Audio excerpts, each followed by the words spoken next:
Dicen que Pablo Escobar llegó a ser más rico que muchos países pequeños, que su dinero podía comprar desde jueces hasta gobiernos, y que si quería podía prender un cigarro con un billete de $100 porque literalmente no le faltaban. Pero hay una pregunta que incomoda más que todas las demás. Si Escobar acumuló una de las mayores fortunas criminales de la historia, ¿dónde está todo ese dinero hoy? ¿Quién lo heredó? ¿Quién lo escondió? ¿Y quién lo sigue disfrutando en silencio? Porque lo cierto es que cuando el capo cayó acribillado en aquel tejado de Medellín en diciembre de 1993, el Estado colombiano apenas pudo recuperar una fracción minúscula de lo que había movido el cartel de Medellín en su apogeo. La historia oficial dice que mucho se perdió, que parte quedó enterrada y que otra parte fue robada en el camino. Pero cuando hablamos de miles de millones de dólares, esa versión suena más a mito conveniente que a realidad completa. Para dimensionar el tamaño de esa fortuna, vale la pena detenerse en algunos números. En el punto más alto de su imperio, Escobar controlaba cerca del 80% del mercado global de cocaína. Forbes lo incluyó durante 7 años consecutivos en la lista de los hombres más ricos del planeta, con un patrimonio estimado en más de $25,000 millones a finales de los años 80. Esa cifra, ajustada a la inflación explicada en términos actuales, rondaría fácilmente los $60,000 millones. Estamos hablando de un nivel de riqueza comparable con el de las grandes fortunas tecnológicas de hoy.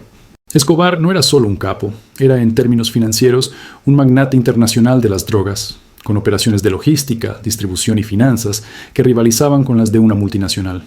Sin embargo, a diferencia de un Jeff Bezos o un Elon Musk, Escobar no podía mover su dinero por Wall Street ni registrar sus activos en un sistema financiero explicado y transparente. Su fortuna era líquida, física y desesperadamente difícil de manejar. El dinero entraba en efectivo, en billetes de $100 por toneladas. Sus contadores calculaban que hasta un 10% de los fajos se perdía por la humedad, por ratas que se comían los billetes o por simple deterioro. El problema de Escobar no era cómo generar riqueza, sino cómo ocultarla y preservarla. En eso radica la primera gran lección financiera de esta historia. Cuando la riqueza no tiene estructuras legales que la sostengan, se convierte en un monstruo difícil de controlar. La libertad monetaria no consiste solo en acumular dinero, sino en garantizar que ese dinero pueda sobrevivir más allá de uno mismo. Aquí es donde comienza el mito de los caletas. Escobar y su gente enterraban millones en fincas, selvas, casas y hasta paredes. Dinero que, en teoría, aún podría estar allí, perdido en el suelo colombiano.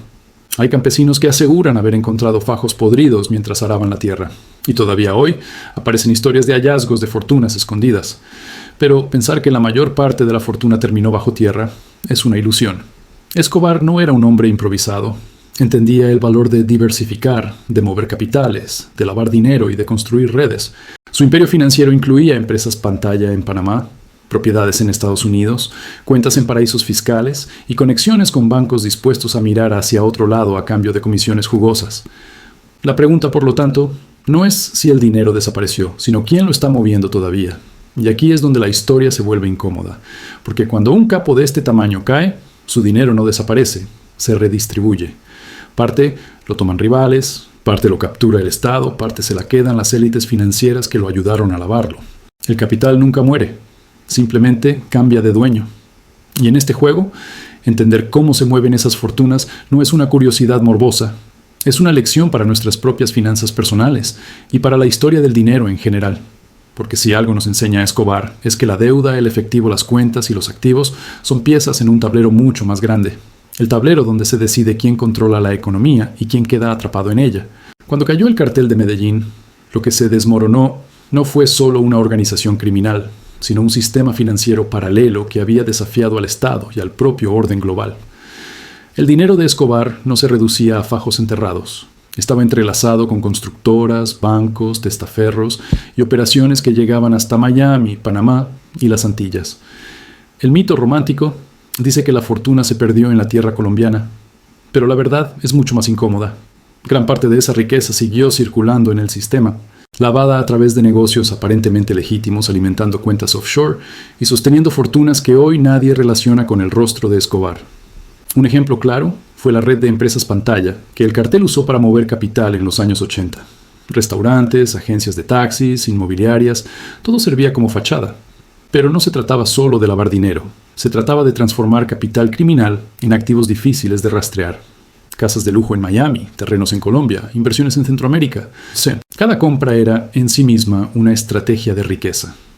Convertir billetes perecederos en propiedades duraderas. Si hoy hablamos de planificación patrimonial para proteger activos frente a inflación o devaluación, Escobar y su gente ya entendían, a su manera brutal, la importancia de la gestión de capital. La gran incógnita está en las alianzas con bancos, porque ningún capo puede mover miles de millones sin la complicidad, directa o indirecta, de instituciones financieras. El caso de Panamá es emblemático. Durante décadas, sus bancos funcionaron como caja fuerte del dinero oscuro de América Latina. No es casualidad que parte del imperio financiero de Escobar se refugiara allí.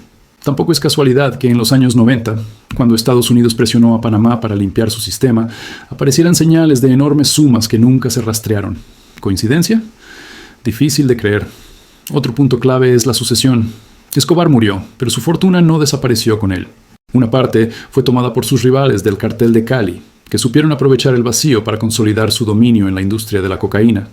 Otra parte quedó en manos de la familia, que trató de sobrevivir a la persecución judicial y al acoso de enemigos.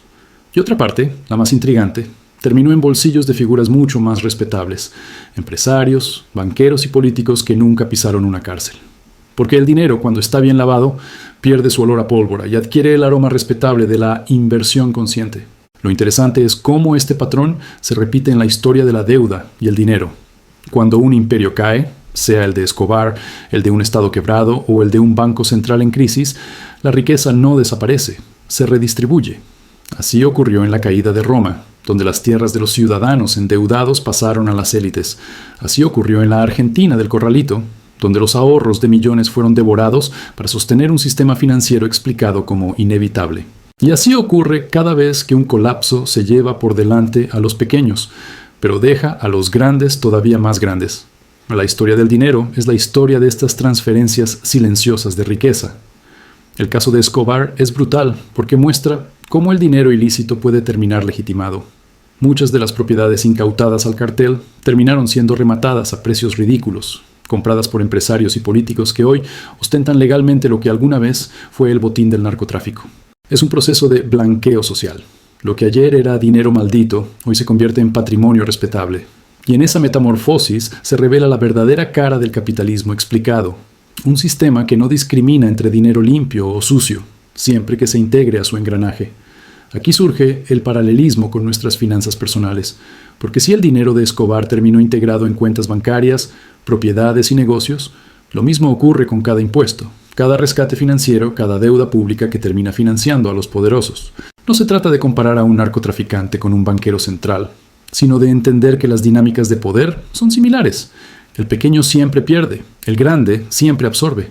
Por eso la independencia financiera no puede basarse solo en acumular dinero, sino en entender cómo funciona este tablero. Porque de nada sirve soñar con libertad monetaria si no entiendes que cada crisis es, en realidad, una transferencia de riqueza disfrazada. Hoy, más de 30 años después de la muerte de Escobar, la pregunta sigue siendo la misma. ¿Dónde terminó su fortuna? La versión oficial insiste en que gran parte se perdió, que se deshizo en fajos podridos y en propiedades incautadas, pero el rastro de dinero nunca se borra por completo. El cartel de Medellín llegó a mover más de 420 toneladas de cocaína al año, con ingresos de hasta $70 millones diarios. No es posible que semejante caudal desapareciera en el aire. Lo que ocurrió fue lo mismo que sucede en cada crisis financiera. El dinero no muere, se transforma, y lo hace en favor de quienes saben jugar el sistema. Hoy hay familias en Colombia y fuera de ella que disfrutan de fortunas cuya raíz es imposible de rastrear, pero que alguna vez pasó por las manos de Escobar. Hay empresarios que se convirtieron en respetables, gracias a propiedades rematadas a precio de ganga. Hay bancos que recibieron depósitos sospechosos y los convirtieron en inversiones legítimas, y hay estados que, al apropiarse de bienes del cartel, también reciclaron parte de esa riqueza. El dinero de Escobar no está enterrado en una selva, está en el sistema. Circula en el mercado inmobiliario, en cuentas offshore, en patrimonios que hoy se heredan como si fueran fruto del esfuerzo honesto. Esa es la verdad incómoda. La historia de la fortuna de Escobar es, en el fondo, la historia de cómo funciona el capitalismo global. Y aquí es donde esta historia conecta directamente contigo. Porque aunque no seas un capo, aunque jamás hayas visto un fajo de $100,000, vives dentro de un sistema que opera con la misma lógica.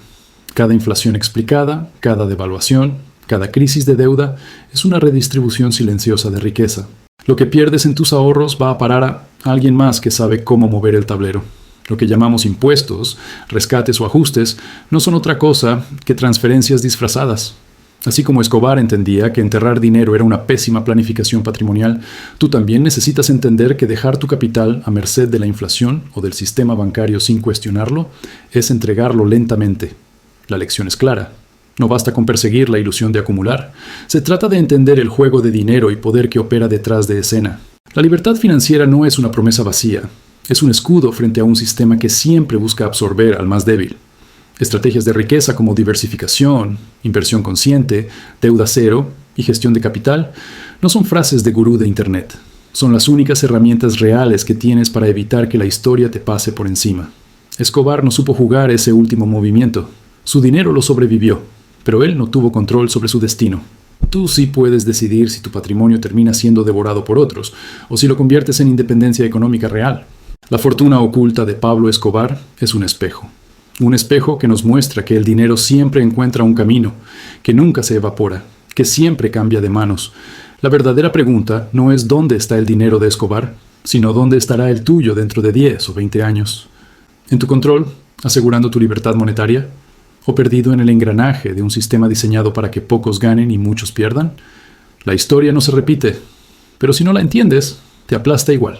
En este juego, la información vale más que el dinero. Suscríbete y empieza a invertir en lo único que nadie puede quitarte: conocimiento.